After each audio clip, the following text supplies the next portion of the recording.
Welcome to the Keep Your Cool Mama podcast, where it's all about you, Mama. I am your host, Sheilah. I am here to help the busy, overwhelmed mom reclaim her sanity, balance motherhood, her self care, and to unapologetically grow. I am so happy you are here and hope you plan to stay a while. Kick your feet up, sit back, relax, so we can focus on you. Let's go, cool mama. Hey, cool mamas. This is Sheila, and you are listening to episode 54 of the Keep Your Cool Mama podcast. Hey, girl. How are you feeling today? Well, I hope that you are well and feeling good from the inside out. Let's go ahead and get into today's Cool Mama check-in. If you're new here, the Cool Mama check-in is a way for us as moms to check in with ourselves mentally and emotionally. And as I check in with myself, my hope is that you all will take a moment to check in with you because you matter. Well, it's been a pretty hectic week with school and everything. I'm hanging in there though. I'm hanging on by a thread, but I'm hanging. But I'm still doing well. Even with the overwhelm, school is still going well, so I'm grateful for that. I chaperoned my youngest son's third grade trip to the Science Center here in Cleveland, Ohio, with his school. And I really felt good about taking the time away from work to just be there, for my son in that way and his classmates. It was cool seeing my son in his school element, seeing him interact with his friends. The funny thing is, he is so much more cool and calm at school than he is at home. He's more like hype and energetic at home than he is at school. And I always think that it's interesting to see how their behavior, all three of my sons, they were always calmer at school and more hype at home. And I mentioned it to my 9-year old, and he said, he's just more calm at school because I told him his friends, because I actually had him and three of his friends in my group, and I was like, your friends have a lot of energy just like you. And he said, yeah, but I'm not like that at school. So, but all in all, he's still the amazing kid I know him to be, whether it's at home or at school. My oldest son's last day of school, last day of the 11th grade, the last day of the 11th grade. I can't believe I'm saying that. It was this week. And of course, I'm in my feelings. I am all in my feelings because 12th grade is upon us. How are we here already? Like, it just, time makes no sense when you become a mom. It just makes no sense. It's crazy. And college is going to start soon after. And I'm doing my best. I'm doing my best to stay in the moment, but still acknowledging that there is grief there, grief of my oldest son growing up so fast, just trying to enjoy the moments, trying to enjoy all of the time that I have with him, all of my boys really, but the fact that he is, in his last year of high school and he has an internship this summer, paid internship, which goes along the lines of what he wants to do when he graduates from college. He wants to be a sports analyst. And seeing him live out his dreams and working so hard, it's amazing to see. But there is definitely grief there of him just growing up so fast, all of my kids. And I just feel like that's just a topic in it of itself. That's a conversation we need to have. It's a conversation worth having on a later date. But I'm so proud of him and my middle son, because they both ended fourth quarter with straight A's. So proud of them. My youngest son also ended the fourth quarter with amazing grades, A's and B's. I'm super proud of him as well. So on to 12th, 10th, and fourth grade. I just feel so fortunate to be their mom. Not because of their grades, because, of course, that's awesome. That gives me less stress just knowing that they're taking care of their business at school. But I'm just. I'm just amazed and fortunate and proud, grateful because of the amazing people that they are. So that is making me feel really good today and every day, regardless of what's going on. So let's go ahead and get into today's topic. This is the last week of May, and I'm actually posting this episode a little later than usual. So I'm posting this the last day of May. I can't believe we are here. Last day of May.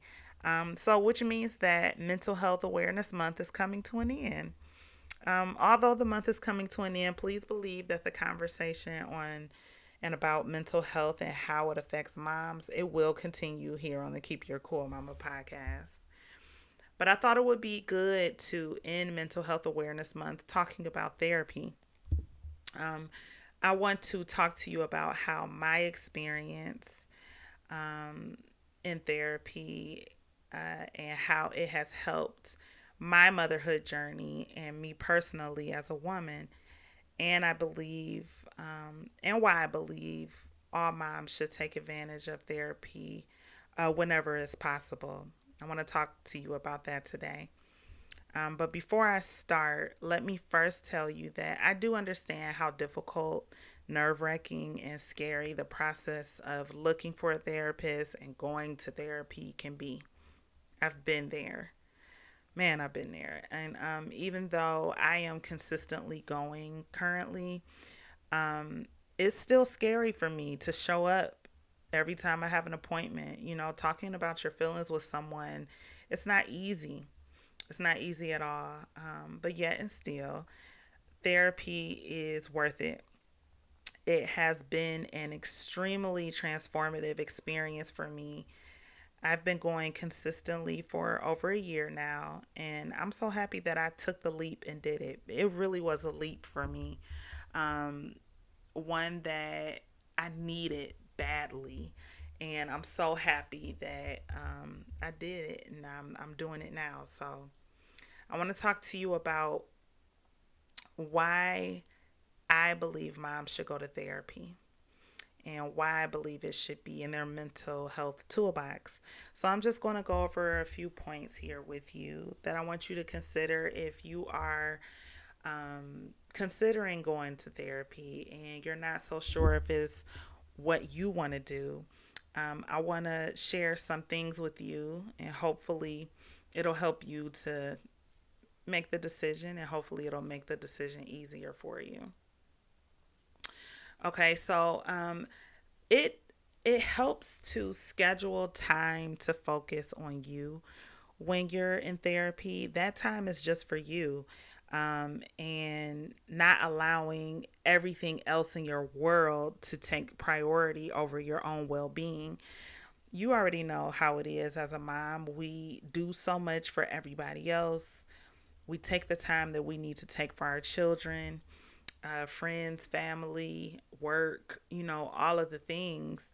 And, sometimes somehow along the way, we forget about ourselves. And what I have learned is that scheduling therapy is not just you scheduling an appointment, it's scheduling time for you to focus on you. It's a space to process your thoughts and your emotions. Moms, we experience a lot on a day to day basis.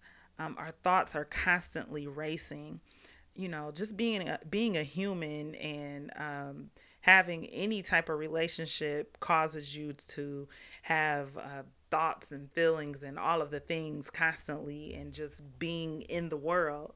But when you're a mom and you're responsible for another human, And when you nurture the way that you nurture as a mom, when you are attentive the way that you are attentive, there are so many thoughts, ideas, things you need to do, things you just want to get to, things, concerns when it comes to your children and all of those things.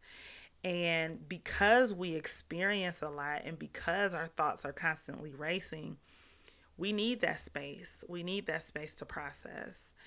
And we need a place to dump it all out and sort it. A good therapist can help you make sense of it all. I don't know about you, but there when when all of the thoughts are going on in my head, it feels like I'm in a crowded room and I can't hear myself think. I can't hear what the heck is going on. I know that there are conversations going on in the room, meaning my brain. I know that there are conversations going on up there, like thoughts about what needs to get done, this and that, and they go by so fast that I need a place, a time to sort those things out. And therapy is a good way to do that. And my hope is that these tips, or not tips, but these things that I'm talking about will help you to understand why going to therapy is only beneficial for you. Even though it may seem hard to talk about your feelings with someone that you barely know, it is beneficial in so many different ways. And when you start to see the benefits, it makes you understand why it's something that should remain in your mental health toolbox. So, I want to also talk to you about how therapy has helped my motherhood journey personally. Therapy has really taught me how to regulate my emotions. It's not something I've always been good at. Yes, I'm a mom, and yes, I'm attentive to my kids, and I would consider myself to be a good mom. But I am a human, and one of those things that I needed to get better at as a human is regulating my emotions. And when I have gotten better at regulating my emotions, it has also helped me to stay calm when there are hectic moments in motherhood, because it happens. And when I learned this valuable tool of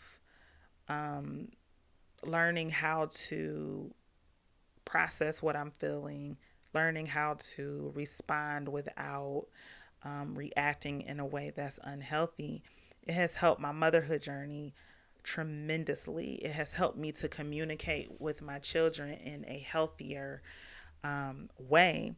And my children notice it. It helps them to feel calmer in those hectic moments.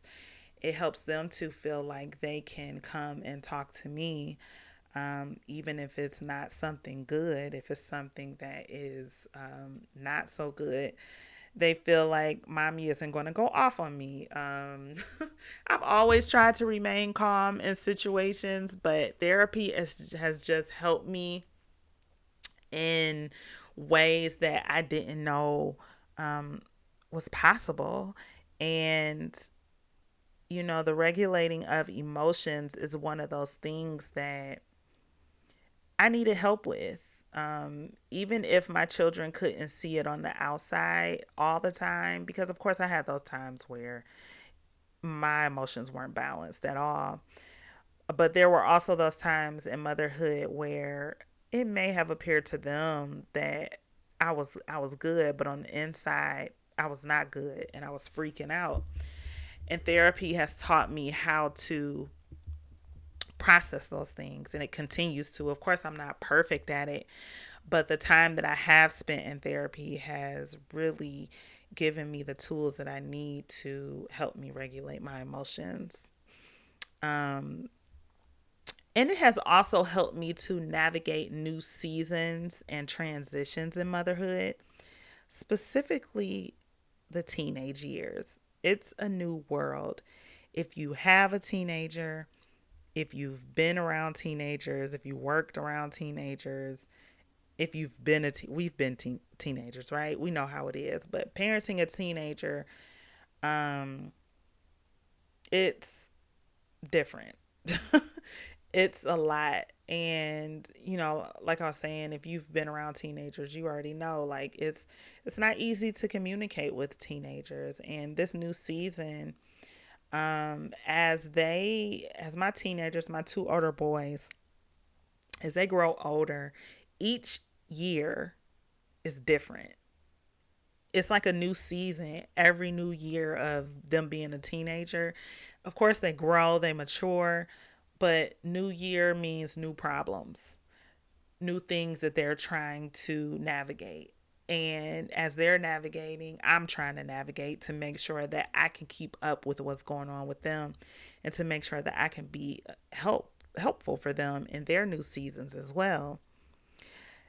So going to therapy is has been crucial for me when navigating those new seasons of motherhood, no matter what it is, because even my 9-year old, who is heading into teenager years soon, but listen, I'm taking it one moment at a time, but I'm trying to be realistic here. It's coming.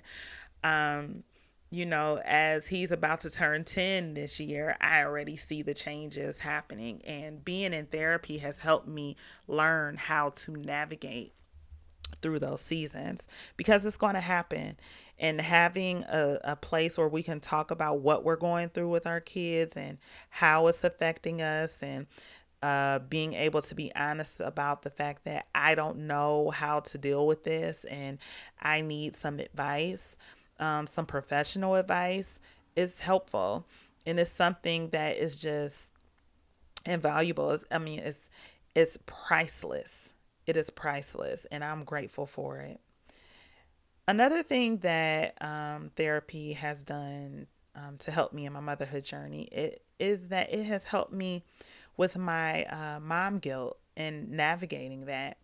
Learning to give myself grace, learning to change my perspective where it may be skewed. It's helped me to stay in the moment and enjoy every moment of motherhood. Now, when it comes to the mom guilt, I was talking to my therapist last week about, something that I'm dealing with when it comes to mom guilt. And she really helped me to put everything into a healthy perspective and to see things for what they really are, and not what I created to be in my head. And when you have somebody that can just lay out the facts for you in a way that is minus the emotions and that is just fact based, it helps.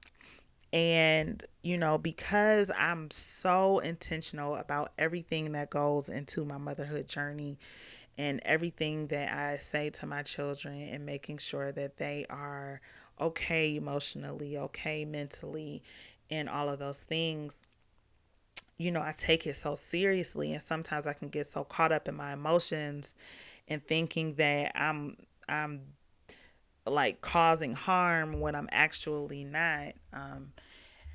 It's helpful for somebody to just help you lay out the facts and to leave all of the things behind that are keeping you from seeing things for what they really are, and creating these scenarios that's making you think that it's worse than it really is. So, mom guilt is real. We've talked about that here on the podcast.